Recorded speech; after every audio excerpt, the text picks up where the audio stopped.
What's up, chat? Welcome back to another YouTube video. In today's YouTube video, we're gonna be talking about the bench press touch point. And pay attention to this video, guys, because this is one of the most crucial components of your bench press technique. But before we get started, I actually wanted to teach you guys something that you guys might find pretty cool. Right here, we got a pound of frozen ground beef, and I have a stainless steel pot and a stainless steel pan.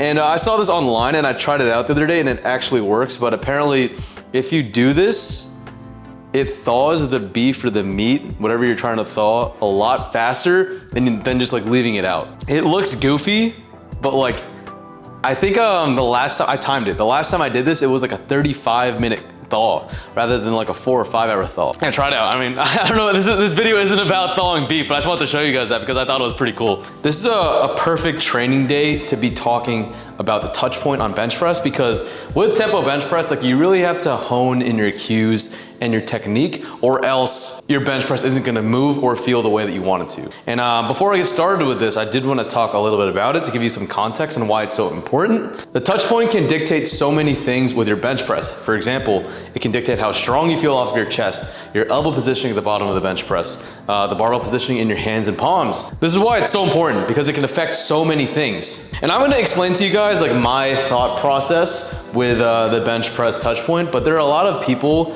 that think otherwise. But I'm gonna talk to you guys about what I think that you guys should do, especially if you're a beginner powerlifter. While I do that, I will get warmed up because we got a bench, and then I signed up for pickleball tonight, 5 to 9. I won't be filming that, but I just wanted to tell you guys that I'm committed to this sport. I'm going to be a dual athlete. It's all jokes, but it's a nice way of doing cardio without actually doing cardio. Like, I'm not a big fan of just like walking on the treadmill or running. I like being competitive. I like playing games. I get to be social doing this. Get to meet a lot of cool people. So I'm really happy that I picked up this hobby. It's something I like doing on the side rather than just like sitting home and being lazy. And I need to lose some weight, like I said in my last video. Speaking of my last video, if you guys have not watched it, make sure to watch that one first and then come back to this. The jumps for today's bench press protocol is going to be 20 kilos, 40 kilos, 70 kilos, 120 kilos, 145 kilos, 165 kilos.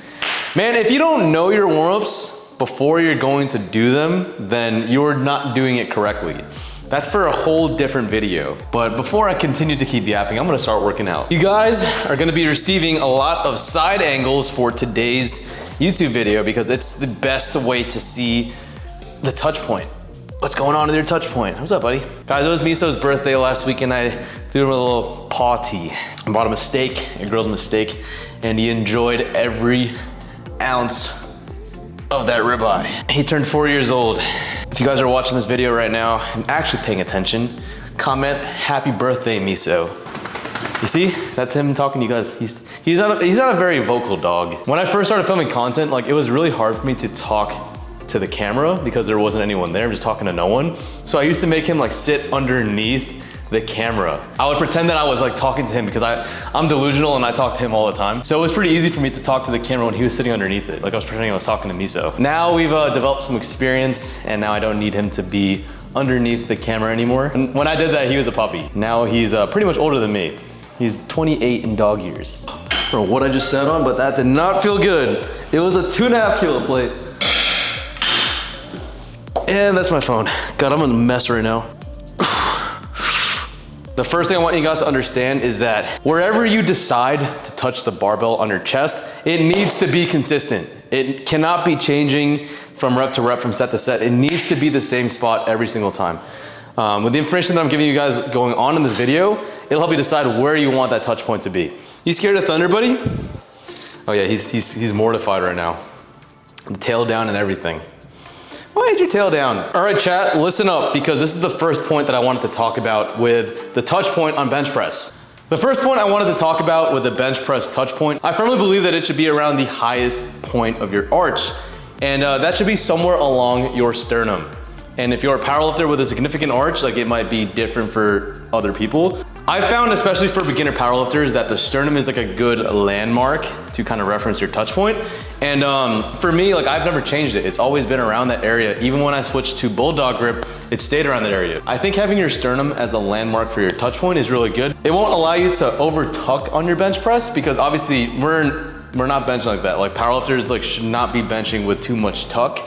And you're also not gonna be flaring too much. With that being said, like the sternum is like a really good like sweet spot for a majority of powerlifters. With the touch point being a little bit lower, closer to your belt or your belly button, it's gonna be involving a little bit more tuck. With the touch point being a little bit closer to your neck, which you really don't want, it's gonna be a lot harder on your shoulders. So if you've ever seen like me misgroove, like I misgroove on occasion as well.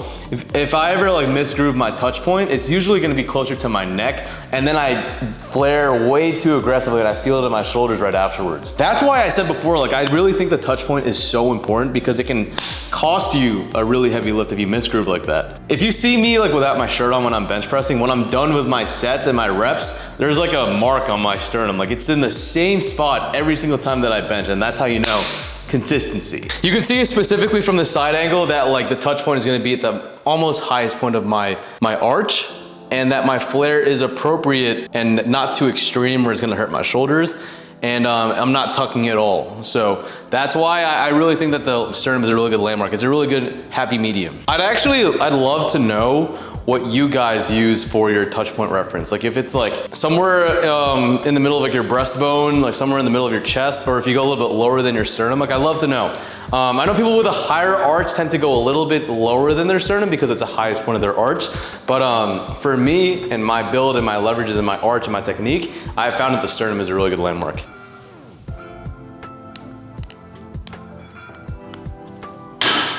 Top set for the day, 165 kilos, 363 pounds. I'm gonna make sure that this is a picture perfect rep for you guys, because what's the point of making a technique video if I can't execute exactly the way that I'm talking about? So, practicing like we're preaching, let's smoke this single.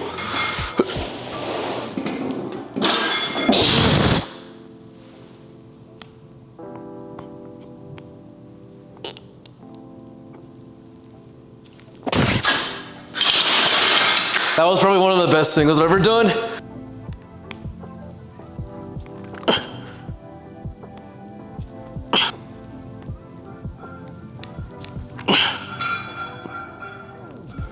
Something to take the edge off. This is an average size cucumber, not a mini cucumber. What the hell? Anyways, we're mixing in some vegetables finally because your boy's gotta get his diet back in check. So we're tracking our macros again. It's been a long time since I've actually like weighed my food out. So we're doing 2,900 calories. I'm gonna try to get my protein in every single day, get on top of my supplements. Because like I said, if we're committing to this pickleball arc, to this weight loss arc, then we gotta dial in our nutrition too. And that means eating some vegetables. So we got 3 chicken thighs, 300 grams of white rice, some shredded lettuce, some green onions that are the fucking goat. I love green onions. And then we're putting on the crack sauce today.